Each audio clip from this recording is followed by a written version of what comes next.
আমরা দেশের মধ্যে নানা রকমের অস্থিরতা লক্ষ্য করছি, যেটা কোনোদিনও আমরা কামনা করি নেই।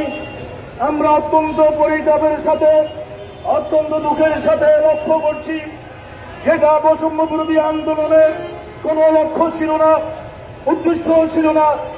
তাদের সেই মহান উদ্দেশ্যে দেশের জন্য তারা আত্মাহুতি দিয়েছিল, প্রচন্ড ত্যাগ স্বীকার করেছিল। আজকে তাদের সে অর্জনকে ধ্বংস করার জন্য, সে অর্জনকে ব্যর্থ করে দেওয়ার জন্য এদেশের এক শ্রেণীর তথাকথিত শক্তি দেশের মধ্যে অস্থিরতা তৈরির জন্য তারা নতুন করে ষড়যন্ত্রে মেতে উঠেছে। আমার ভাইরা, যেই ষড়যন্ত্রের অংশ হিসেবে আমরা দেখতে পাচ্ছি, মসজিদে হামলা হচ্ছে, মাদ্রাসায় হামলা হচ্ছে, খানেকায় হামলা হচ্ছে, দরবারে হামলা হচ্ছে, মাজারগুলোতে হামলা হচ্ছে, এমনকি হিন্দুদের মন্দিরে পর্যন্ত হামলা হচ্ছে। ভাইরা আমার, আমরা জাতিকে এই কথা জানান দিতে চাই, আমরা শান্তিপ্রিয় জনতা, আমরা বাংলাদেশের মধ্যে স্থিতিশীলতা চাই, ভারসাম্য চাই, আমরা শান্তি চাই। ওরা যদি ওই সমস্ত এরা কারা করছে এগুলো, এটা আজকে জাতিকে চিহ্নিত করার সময় হয়ে এসেছে।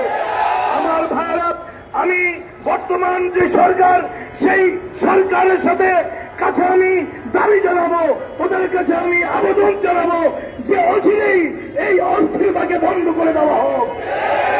আমি তাদের উদ্দেশ্য বলবো যে তোমরা মাজারে যেতে না চাও, তোমরা না যাও, আমরা তোমাদেরকে বাধ্য করছি না, তোমার বিশ্বাস নিয়ে তোমরা থাকো, কিন্তু আমাদের বিশ্বাসের উপরে আঘাত করার অধিকার তোমার নাই, আমাদের প্রতিষ্ঠানের উপরে আঘাত করার অধিকার তোমাদের নাই। তোমরা ক্ষান্ত হও, নিজেদেরকে তোমরা এখানে স্টপিয়ার যদি আরো অগ্রসর হও, বাংলাদেশের 18 কোটি মানুষকে সাথে নিয়ে আমরা তার ভাগ্য জবাব এই বলেই সর্বস্তরের ভাইদেরকে এই আন্দোলনকে আমরা এগিয়ে যাবো ইনশাআল্লাহ। আর সবাই যে যেখানে আছেন ঝাঁপিয়ে পড়বেন, এই আহ্বান জানিয়ে আমার বক্তব্য আমি শেষ করছি। আসসালামু আলাইকুম রহমতুল্লাহ।